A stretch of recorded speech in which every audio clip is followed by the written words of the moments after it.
Hello, and welcome to the Civil Service World podcast. In this episode, you'll hear a discussion on tackling the roadblocks to AI in the civil service. It was recorded on the 13th of March and chaired by Jess Bowie, Editor-in-Chief of CivilService World. Good morning, everybody. I'm Jess Bowie, co-editor of CivilService World, and thanks for joining us today for this CSW webinar. The theme of this very timely conversation will be artificial intelligence in government and overcoming roadblocks to boost productivity and deliver results. And I think this webinar is taking place as the Prime Minister is giving a speech on the same subject. So very, very timely.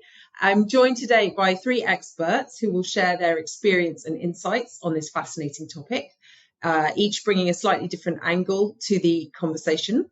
Ruth Kelly, Chief Analyst at the National Audit Office, Duncan Brown, Head of Software Engineering at the Incubator for Artificial Intelligence, and Stephen Burgess, Digital and Analytics Lead, UK Public Sector at SAS. And I would like to start the conversation by asking our panel to introduce themselves properly.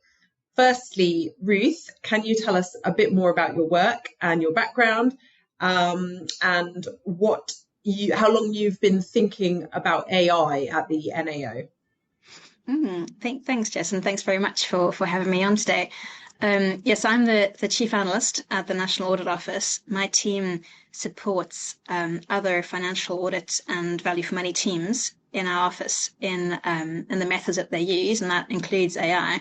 And we've been thinking about AI for quite a while, from two perspectives, I guess. The one is from our sort of value for money audit perspective, where we're very interested in the opportunities that AI provides in order to improve public sector outcomes and productivity and services, and therefore how well government is taking up those opportunities and how well it's managing the risks. And that was the topic of a value for money report that we produced last year, and there was a Public Accounts Committee hearing on that a few weeks ago. But the other angle is, like many organizations, we're thinking about how we can use this ourselves. And so, to improve the quality and the efficiency and the insightfulness of our audits. So we're looking at things like anomaly detection, to pull out outliers in financial audit data. We've got quite a few, both pilots and some things in production around generative AI, particularly around RAG, things like analyzing our back catalogue of reports and pulling out themes from documents. And we've also been building machine learning-based challenger models to help us in our audit of models that underpin financial estimates. So quite a bit going on our end too. So that's where our interest comes from. Great. So you're not just talking the talk, you're walking the walk with AI. Thank you for that, Ruth. Duncan, how did you come to be sitting on a panel about AI in government?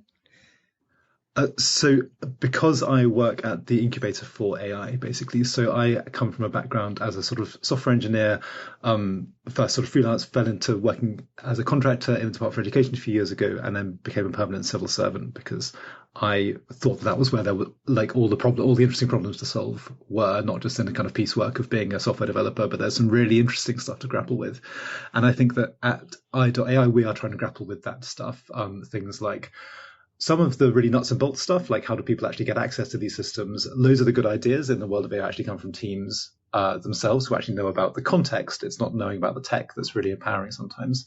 And sometimes you do need to kind of like a lot of our work is bringing together some of the engineering skills. We've been lucky enough to be able to hire some really highly qualified people out of the private sector. Some of the work that's been done on AI has been to improve pay for technical specialists.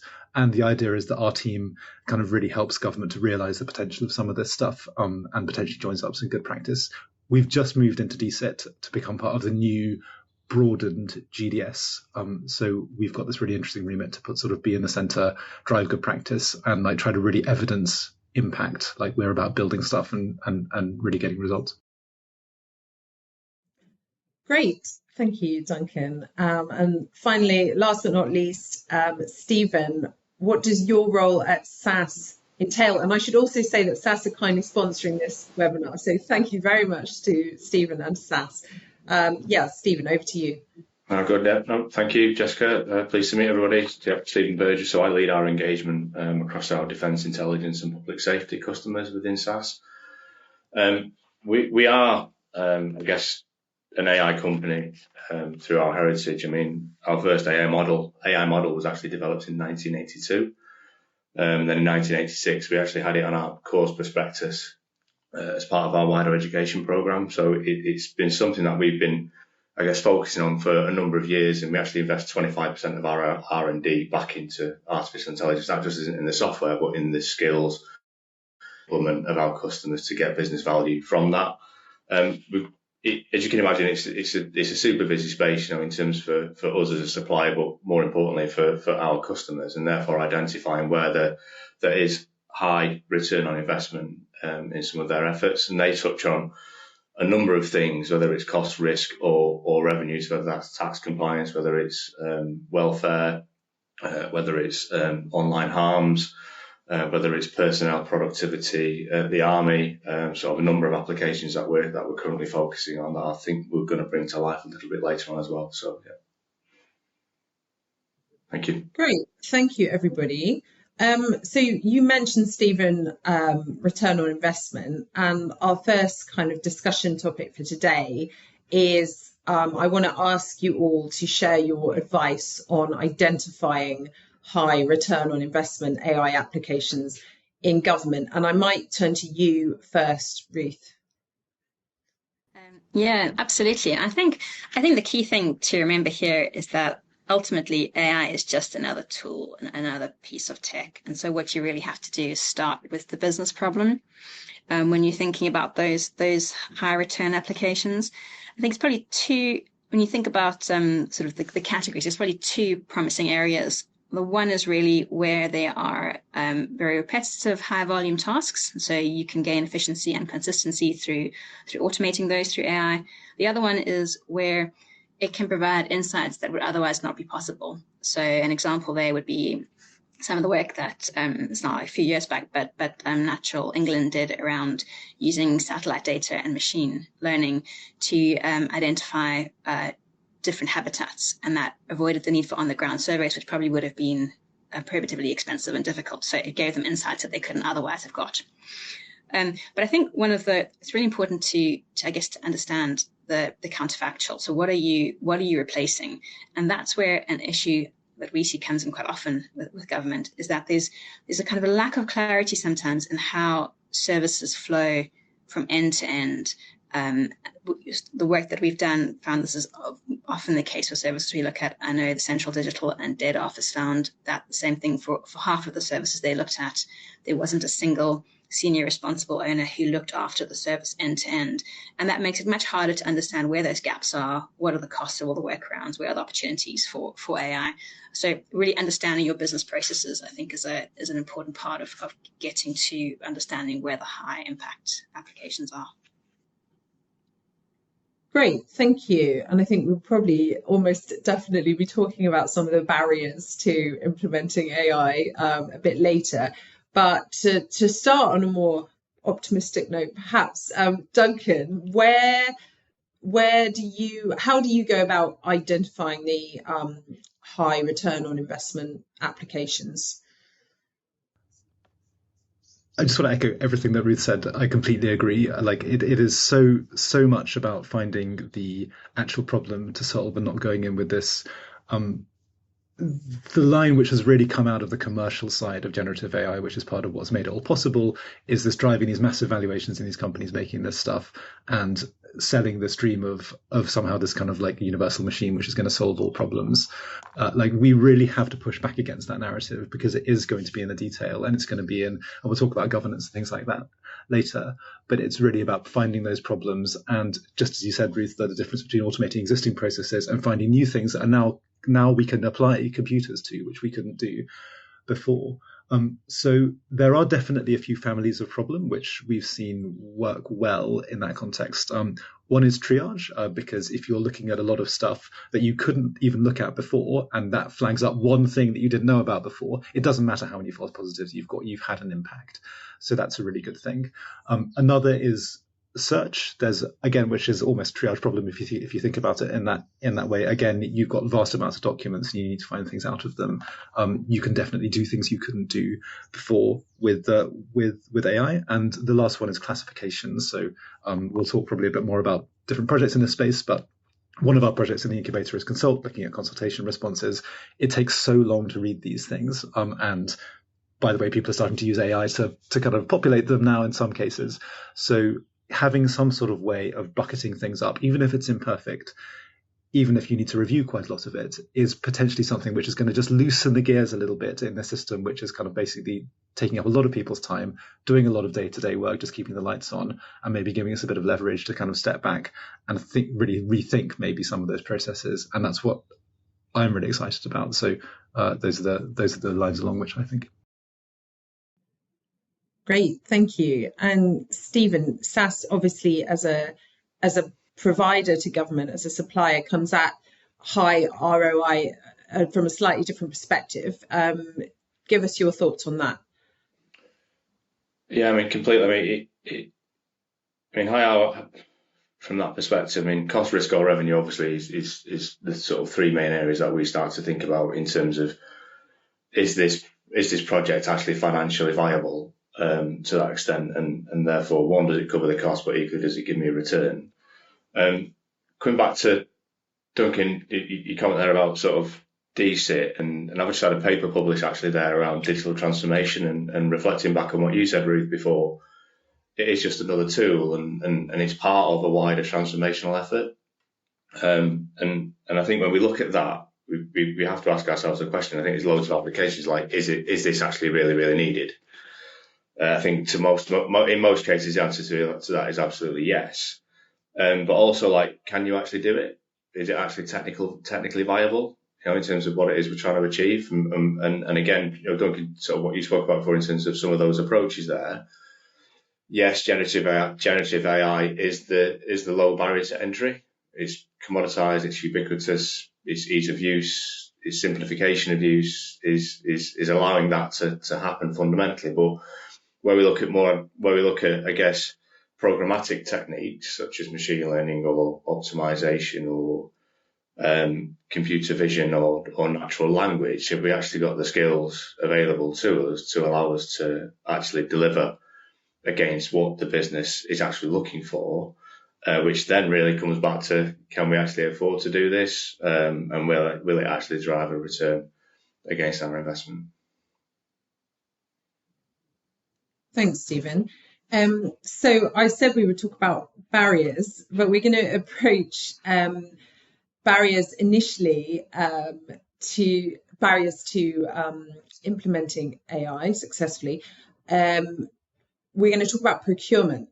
And Ruth, perhaps you could talk about some of the NAO's work, because I know, you know, the principles for procuring well apply to all digital projects, not just AI. So perhaps you could share some of the NAO's findings and lessons with us about that. Yeah, absolutely. So we actually published something a few weeks ago on government's engagement with technology providers. So that's quite a bit of these insights come from that, I guess. I think that the starting point is that there's been such a fundamental change in the market for digital providers, you know, an increasing reliance on big tech for cloud and for AI. And you're often therefore dealing with counterparties who are in some cases bigger than nation states. So it's a very different environment. What we've found from our work in general is that digital contracts are often produced with insufficient preparation. And that's because there's so much uncertainty that the high level vision really needs to be backed up with a level of planning that's granular enough to flush out and expose that uncertainty. That's particularly the case for AI and for emerging tech. Otherwise, problems come out often after the contract's been signed. But what we often see is that there's pressure to award contracts before that detailed work is done, and that's enabled through some of the current appraisal and kind of project appraisal processes. So I think what we would recommend is maybe three areas that we found in our work. The one is really engage with your digital specialists. So we know that there are capacity shortages. There's not enough digital specialists, but we also see that sometimes those that are actually there are not necessarily engaged with when contracts are awarded or when spend is allocated within departments. That's the starting point. The second one is really, I think, engage early with the market and look to partner. What we see is that there's a culture, a bit of a reluctance of engaging with suppliers outside of formal procurement processes and nervousness about breaking the rules. But actually the new Procurement Act provides those mechanisms for early engagement. And it's really important to engage early for exploration, to understand what's feasible, and to really get at the problem from a kind of a business problem or an outcomes perspective, rather than have to go to market with a pre-baked solution that doesn't necessarily take advantage of the supplier's expertise and their ability to help. And there's something quite nice that's used sometimes in defense called effectively evolutionary acquisition, which is basically where you procure in stages. So you go out to market with a problem and you ask for demonstrators or prototypes that might provide a solution to that problem. And then the most promising ones of those, you then go on to fund in a second stage, the creation of a minimal viable product. And then in a final stage, you actually then fund the full-on development. And it's really nice to see in the upcoming spending review, there's a commitment to enabling that kind of staged funding, which we think is really important, and it supports well the kind of exploratory work that's needed around new tech. Great, thank you so much. Duncan, I'll come to you next. What is your experience of speaking to teams who are keen to innovate but can't get the sign-off, can't get the budgets? So I've been on sort of both sides of this, both on as a part of I've worked for a consultancy, but bidding for work and receiving inbound bids as a civil servant. And it is one of the greatest tragedies that you can sort of come across as working with civil service teams, is that they've procured the wrong thing and they're locked in for a really long time with this software or this contract or this really onerous bill to pay regularly, which stops them from buying other stuff which is actually useful and all of those things. So I completely agree with what you're saying, Ruth, about that evolutionary approach. That sounds like it would be really, really good. And I think there's another aspect to that in this particular context, which is that it's really hard to use past performance to judge how suppliers will perform in this novel sort of tech. So what I always would want to see, and actually some of the work we've done with departments has been along these lines, is when a department is procuring an AI thing, then they need to really upskill their procurement teams to understand what it is they're actually buying. And at the moment, government does a really bad job, even of just procuring vanilla digital services.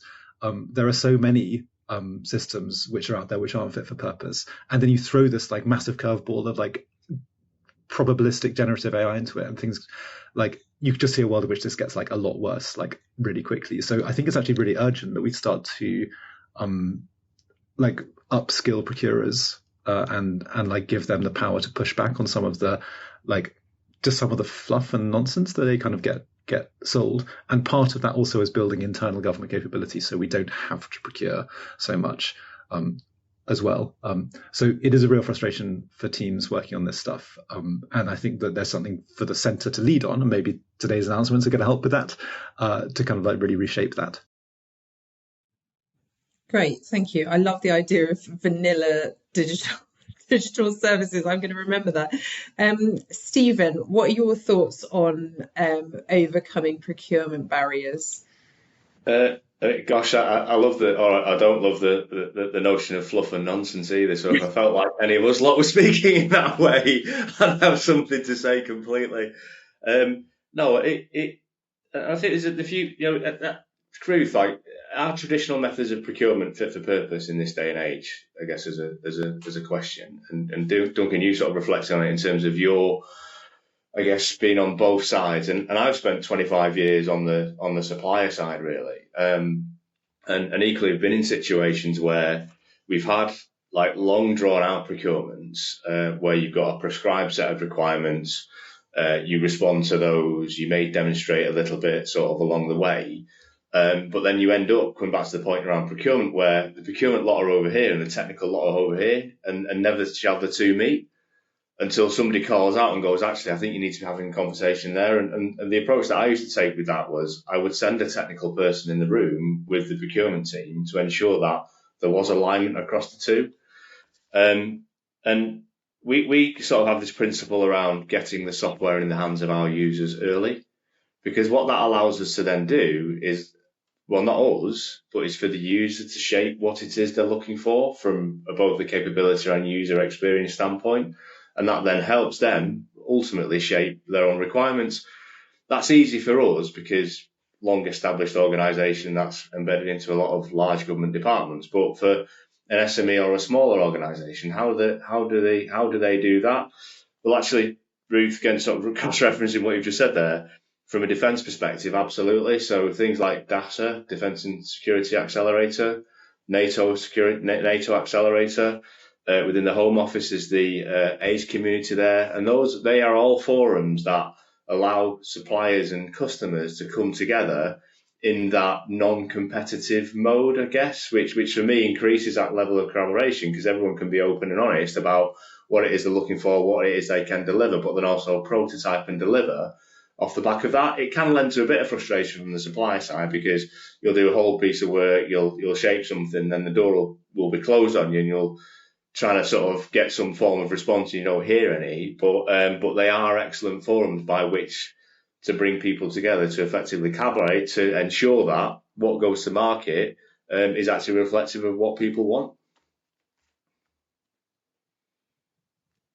Thanks, Stephen. Okay, so our next discussion topic, and we're going to have a Q&A, audience Q&A at the end. We've already had a couple of great questions, but next on our list is how to scale AI from pilot to full implementation. And Ruth, I'm going to come to you first again with your thoughts on that one. Yeah, and that's kind of the real challenge, isn't it? That's what we see a lot of kind of pilot and exploration activity, but converting that into something real is really hard. There's a big gap between, I guess, vision and ambition on the one hand, and then, you know, the ability to kind of roll out those solutions for practical application. And I think it goes back to some points that were made earlier around the fact that it's very little to do with the tech, in fact, and it's actually much more around robust change management, employee engagement, kind of continuous improvement. And what we've seen from our work is that, you know, changing established and complex processes is really hard, and government has a history of underperforming when it comes to delivering digital change.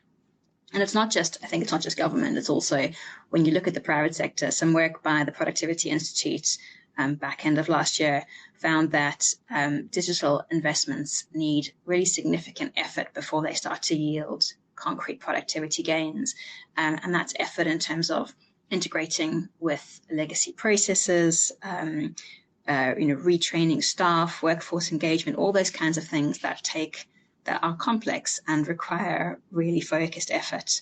You know, it's quite encouraging to see that the scale of the challenge has been recognized. That's one of the things that really came out of the blueprint for modern digital government that DCIT produced in January. And they have this mantra, scan, pilot, scale, and really recognizing kind of the challenges in that, and including a commitment to set up a transformation. It's called the Service Transformation Team within DCIT. So it's good to see these things have been acknowledged, but they do just require really focused effort. Great, thank you. And Duncan and Stephen, I've got a feeling that we might be about to get a bit philosophical, maybe, because in my previous conversations with you both sort of posed the question, what do we mean by scale? Because it could mean anything, couldn't it? So Duncan, I'll come to you first on the question of full implementation and scale. What could that mean? Yeah, so I think what people want when they talk about scale is often more closer to impact than it is to necessarily sort of volume. And there are loads of different variables that are kind of AI specific about kind of like you need access to models, or potentially you need access to technical resources and people to sort of do the scaling up work. But I think about this like a little bit differently, which is that what we see when we're trying to expand an AI tool, for example, the consultation analyzing tool, from our first team to our second team to our third, fourth, and fifth team, that in fact we discover things that can't be scaled, that like within those teams that are working with that, we need sign-off processes, we need the teams to come and understand these things, and it's not like there's one size fits all and we'll come out of this with a manual for the service that people just read the manual and then they get it. It's got this AI, this technology has this weird quality that it kind of like it sort of needs to be adapted for each kind of use case, and finding the balance between what's a sensible common like offering to actually enable some of this experimentation versus how far do you go down each of those potentially infinite rabbit holes with these teams is a really big challenge for a team like ours, where we're trying to like achieve impact, but if the path to impact is really, really long and also really not generalizable, then what do we do there? So I think there's one of the interesting places where scale maybe is going to take place is in assurance and evaluation and governance, where effectively we need to understand to be able to reflect on how these things are doing in a way that we all agree is there. So we've got things like the algorithmic transparency reporting standard and things like that, which is sort of, we all agree that this algorithm does this thing and this is what it's for, and this is how it works under the hood. But in practice, what we need to know is how do these things actually perform?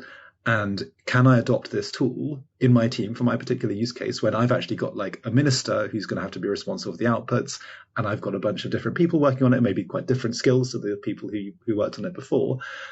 How am I going to like win all of those arguments and actually kind of like come out with something that I can put my hand on my heart and say, this worked and we're using it for this properly. So there are loads of really interesting questions there, and I think there's also a possibility that we end up that becomes more work. This might be something that we end up spending more time on than actually the tech is. Stephen, I come to you now. Do you think that the ubiquitous use of AI will require reforms to governance?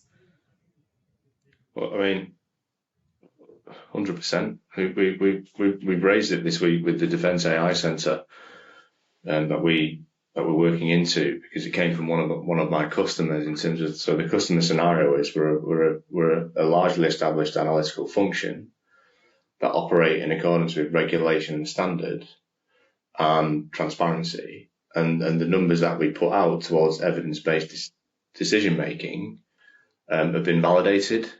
And yet what we're seeing within the organisation now are numbers being touted around almost per se, that haven't gone through any of that process because of that low barrier to entry, because of that ubiquitousness of the tool, got that right, of the tool, and therefore the ease of which somebody can actually deliver a stat, to that extent. And I see sort of that as being a real problem across government, and therefore where we look at responsible AI frameworks or what depending on what responsible AI frameworks and under what guise they may take, is how is that effectively managed? And it's one of those things in terms of, we want our end users to be more productive, and therefore we provide these tools. And coming back to some of the organisations that we mentioned, that's what they want you to do, right? They want you to consume the tools that are available, that are now on your desktop and on your phone, etc. But equally, the question becomes, how do we effectively, it's effectively risk management in my mind. How do we effectively manage the risk of the output of these tools, ensuring that we are effectively operating within a regulated environment to that extent? And I guess the question then becomes is, what is the real risk? And therefore, so do we think about it in terms of tolerance of risk, in terms of what somebody might be doing, and therefore we take that approach to it, and effectively, try and identify the things that are obviously low risk and therefore that are acceptable within sort of the wider environment. Yeah, you said before it could be a very long old, not long old, it could be a very long conversation, couldn't it, in terms of the sort of the whole ethics part and what we should be doing and how we ensure that we are able to be innovative within our environments, but how we ensure that we effectively maintain governance and control around the work that we're doing, etc. But Absolutely, and I don't have an answer for it, by the way. I just think there's lots to talk about, which we're doing with our defence customers, and I think we're on a bit of a journey with it as well. Great, thank you, Ruth. Do you want to think about risk and the tolerance for risk in government vis-a-vis generative AI? Yeah, as Steve says, it's a really challenging area. I think it all comes back partly to what your counterfactual is. So if you are using AI, an AI-based tool to replace another process, you have to think about what are the outcomes that you would have expected for that process originally, and does AI give you a material improvement? And in some cases, it's almost a no-brainer, because it might be things that you weren't able to do before, and so outcomes for people using that service were quite poor because they weren't getting the service that they needed. In other cases, that's where the point around risk appetite comes in. You have to be very careful about what sort of decisions this particular tool is leading towards. And I think AI does obviously introduce new risks. It's around things people will be very familiar with, around bias and hallucinations and explainability, and the need for meaningful human control. But I also think that many of the risks are the same for traditional models and analysis. And so it's not necessarily something dramatically new. The same things apply around needing independent quality assurance, kind of really a good understanding of data provenance and data quality, and crucially, mechanisms for recourse and feedback from users who are impacted negatively by an error in the tool or by some harmful outcome, and mechanisms for kind of appeal. And those are things which we sometimes don't see even in current non-AI approaches. So I think this is not necessarily something dramatically new. Many of the good practice things that we should be doing anyway when it comes to quality assurance of analysis and governance of analysis apply here. I think the one thing that is really relevant here is making sure that you have the right people involved right from the start, and those are the experts in your legal experts, your ethics experts, your risk experts, really bringing those in at the start and doing enough user research so that you actually understand what your users need and also what kinds of outcomes are acceptable and what therefore is your level of risk tolerance. Great, thank you. Duncan, what are your thoughts about risk tolerance and AI? I would take a slightly different angle on a sort of like a slightly more sort of meta risk, I guess, is that kind of like if AI becomes the path of least resistance, then there's a real risk that kind of things get adopted. Like if we can't make sure that quality is there, then potentially just like the cost imperative will just drive us to adopt stuff that's not very good, and that has potentially big ramifications for public trust. And if we end up with like lawsuits around AI tools that don't work very well and things like that, then potentially that does start to wall off some of the actual opportunities we could have realized here. And we're being pushed quite quickly, I think, by a commercial narrative into potentially adopting things. Everyone's going to have Copilot. Maybe Copilot is going to be good and responsible all the time. Maybe there's going to be a bit of an error there. Like the accountability there is really, really unclear. And government, I completely agree, Ruth, with this. Like we have to have that transparency and accountability and those paths to kind of restitution or whatever it is that people need, or no one's going to want this stuff, and we're going to end up just spending all of the energy we should have been spending on making AI work on like just fighting rearguard actions against all the times when it didn't work properly because we didn't think about it. Okay, thank you so much. So just to move on to some kind of real world examples of successful AI projects and where they have improved efficiency and services.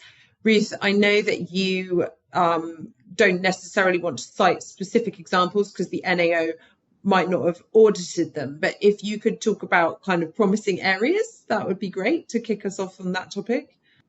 Yeah, and I can give maybe a kind of a high-level summary. So we carried out a survey as part of the report that we did on AI. So it's a bit dated now. It's kind of more than a year ago. But I think a lot of the things that came out of it in terms of the applications or the use cases that were being piloted and deployed.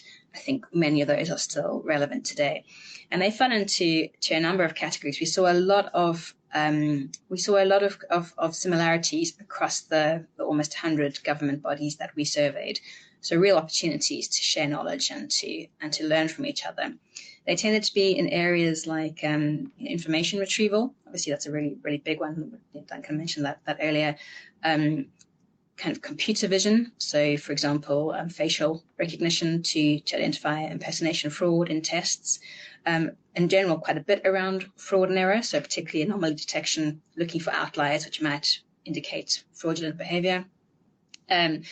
Text generation, and that's both in terms of things like making documents accessible for different audiences. We saw a nice case study of that with the courts making court documents accessible for children, where there are children involved in a case. Also analysing customer reviews to understand consumer sentiment, those kinds of text analysis type applications. And then quite a lot in operational management. So automating routine checks, the kind of triage that we talked about earlier, all those types of things. And then to probably a lesser extent around research and monitoring. So using AI to carry out market monitoring to understand trends or issues that could perhaps lead to consumer harm, those types of applications. I'd say those are the big buckets that we saw. Great, thank you. Stephen, I'm going to come to you next on real world examples of successful use of AI from your experience.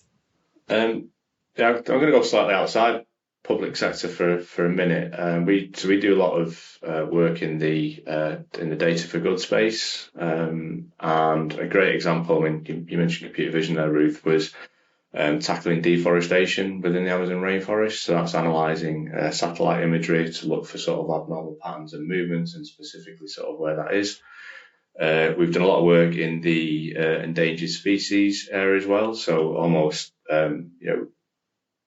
mimicking the activity of a tracker, so using deep learning to look at patterns for footprints, etc., within areas of potential risk. Locally, in the I guess slightly sensitive topic, but in the online harm space, and if you think about sort of what's going on, I guess in the world right now is a deluge of information. If you take a chat room log as an example, the ability to analyse that log and sort of look and identify sort of where risk effectively is between the subject and the person that's effectively attempting to perform a specific act. So that significantly reduces time and enables a local force to effectively act, towards that particular individual. In the defence space, we're doing quite a lot around audit reporting, forecasting around reservists, looking at what's referred to as a climate assessment, so how people feel within the army. So again, these are all I guess sort of unstructured data use cases, and effectively using natural language to identify sentiment within people's language or specific topics of interest, or doing entity resolution, so identifying sort of people, object locations within that unstructured data to get sort of a greater holistic view, etc. So yeah, quite a number from both externally, but then equally sort of within public sector and our local work as well. Great, thank you. And just very quickly, Duncan, I know you mentioned your consultation answer reading tool. I'm sure there's a more succinct way of putting that. But what else is I.AI working on, or indeed what's already live?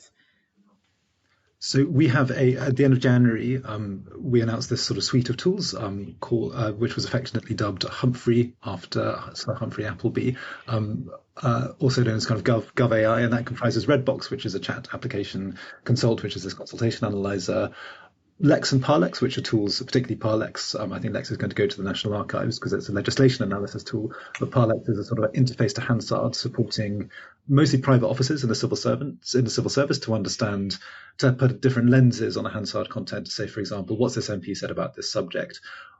what have this MP's contributions been? Do they disagree with this person more often than not? All of that stuff, which is really, really useful for their parliamentary handling process. It's nothing like as high impact as saving endangered species or anything like that, but it is kind of like an interesting accelerant to some of the work that's going on in the civil service. And finally, there's Minute, which is an audio transcription tool which has lots of features which are designed for civil service applications, like you can format your outputs according to cabinet minutes format, or a sort of social care engagement format.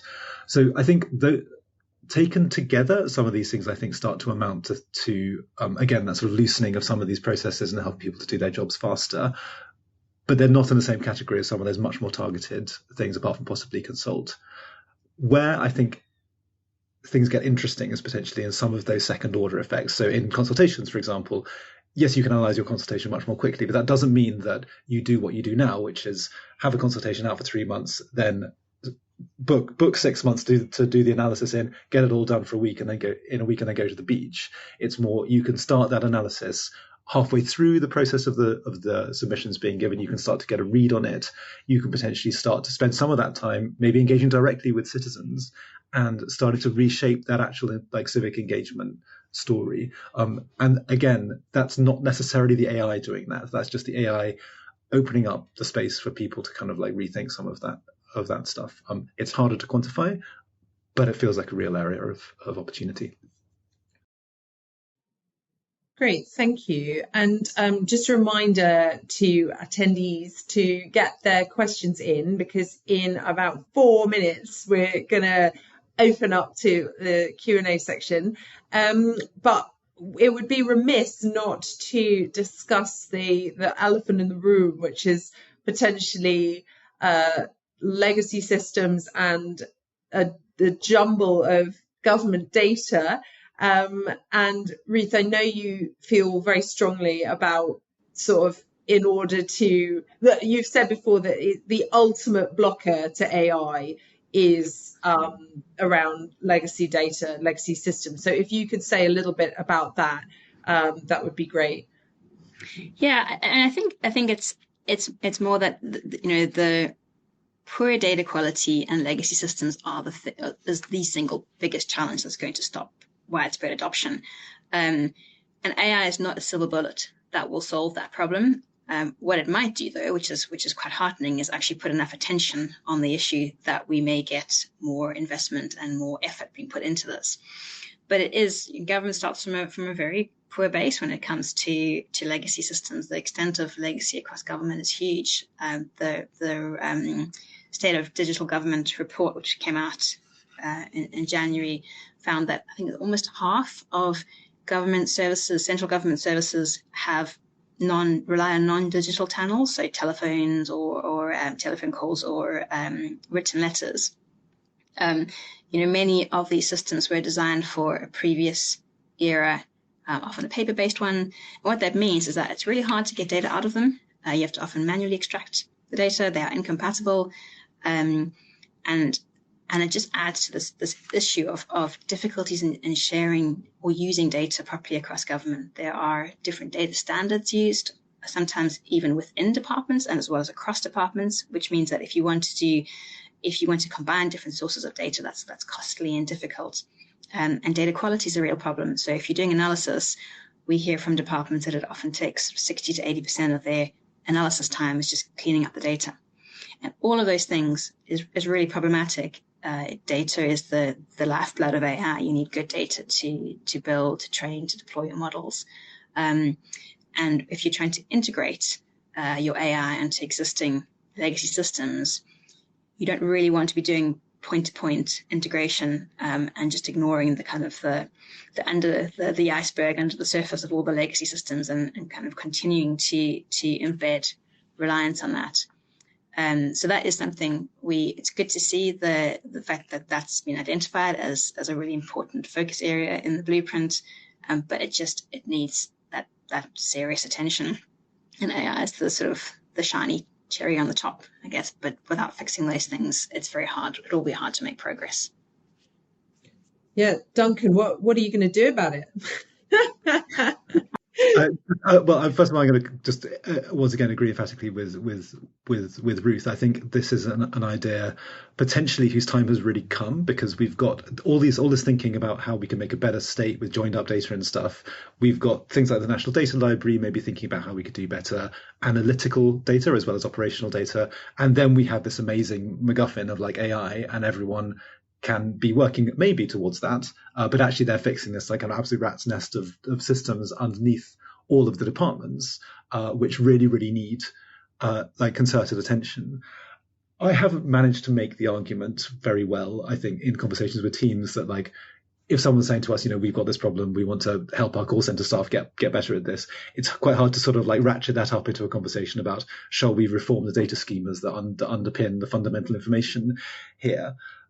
So it feels like that's not necessarily the right place to apply the lever, but maybe there's an angle more in the data sharing activities that could support AI. And I think we could do, definitely what I'm thinking about now in my work is like, can we offer people AI capabilities that are kind of like almost depending on data sharing? It's a little bit cynical, but kind of like, if we can get people use that to incentivize participation in a better and more mature data sharing ecosystem, then maybe we can really start to get more out of that kind of like lining up the shiny cherry on top with like the actual work that's got to be done there. So I'm really excited and optimistic about this, but I know that sort of like saying this doesn't make it true. We've got to figure out like what the actual steps are towards aligning those visions, the National Data Library, platform land, or whatever it is, and that AI story. Great, thank you. Brings us nicely into our kind of Q&A section. Sorry, Jess, can I raise one point? I know we've talked about legacy tech and data, but what about legacy contracts just as a position, right? So a lot of the time data is hidden behind contracts, and the supplier is under no obligation to share that data as part of their contractual arrangement. That's some of the issues that we've supported with some of our customers, but that's a tall order within its own right, and that can almost become a time thing, because you need to wait for that contract, because you're not going to renegotiate the thing, and therefore puts an additional constraint on what we've just discussed. But yeah, that was it. Sorry. Thanks for that, Steve. So we've had a question which reads, we are being encouraged to use AI to solve all those repetitive tasks, but we haven't got enough people to do the work in the centre. And so we are all in little groups around departments working in silos on projects. How can we solve this? Who wants to come in on that? Go ahead, thank you. I'll follow. I'll probably agree with you anyway.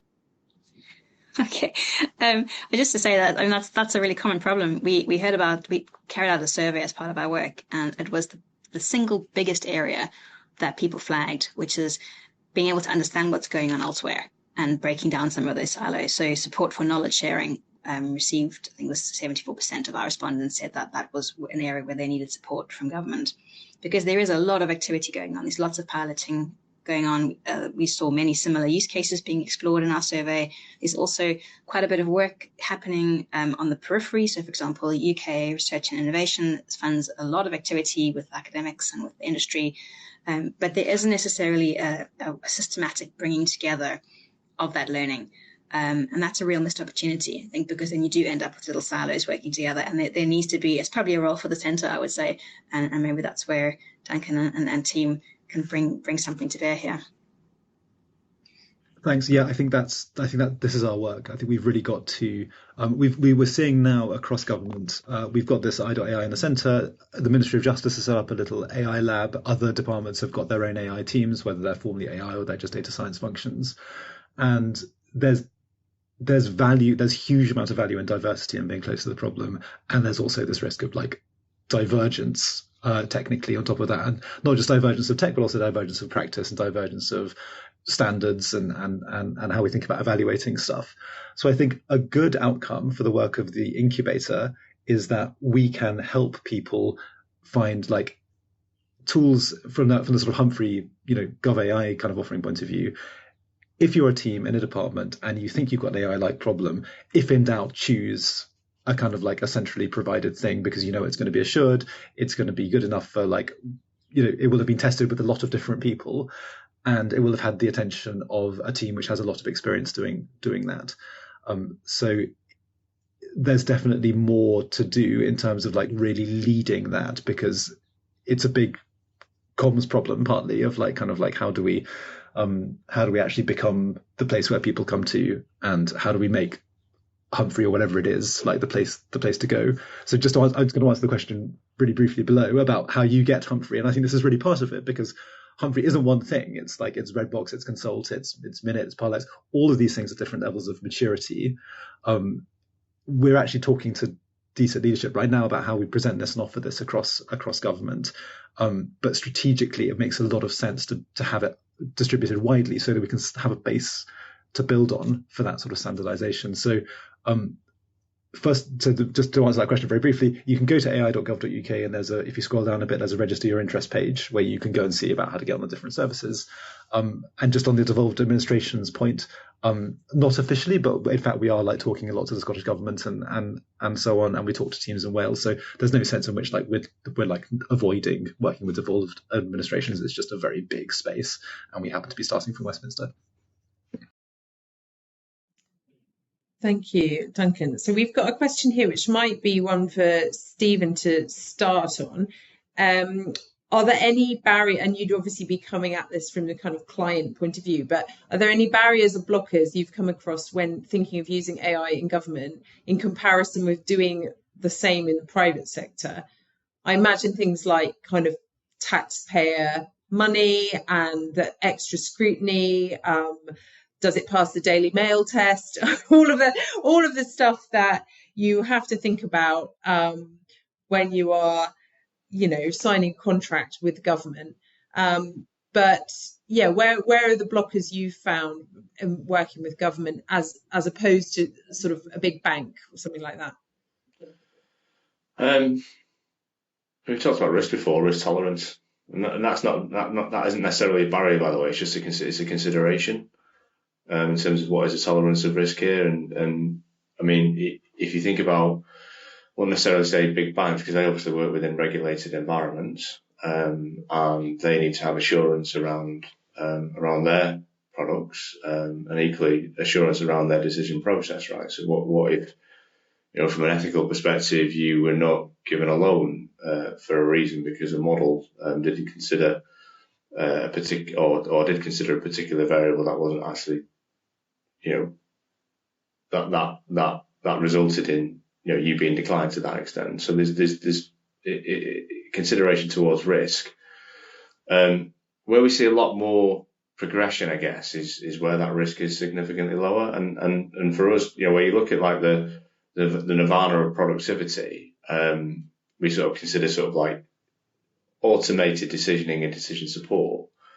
And I guess it's not easier, but if I want to serve you an ad as an example in an automated way, I can effectively leverage the technology in order to do that, right? Take itv.com, where we serve millions of ads every week. The risk tolerance is low, but we need to drive automation. We use artificial intelligence to effectively do that.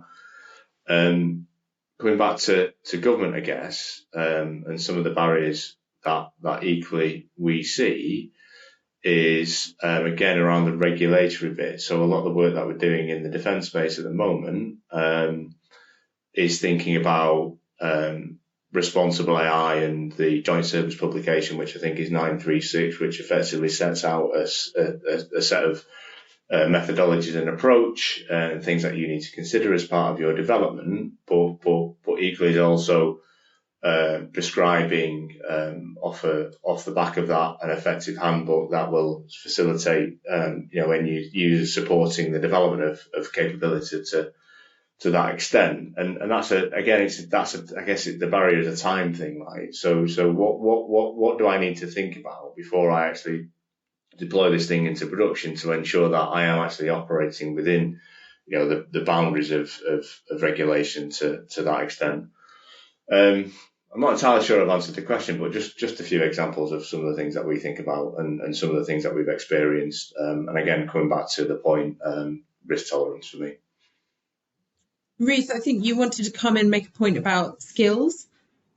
Yeah, and just also to say I absolutely agree with Stephen there, that on the point around risk tolerance, and sometimes I think it's not justified, and sometimes it is. So, when it comes to government, the kinds of services that government is responsible for, there's a far higher burden of getting things right when it comes to somebody's pension or somebody's tax payments, versus some of the things that if you get the wrong recommendation for an advert, it's not the end of the world. So there are legitimate reasons for why there are different risk tolerances. But the point I wanted to make was around skills. And I think this is both an area of similarity and difference with the private sector. So it's a very tight market for digital skills. That's the same in the private sector.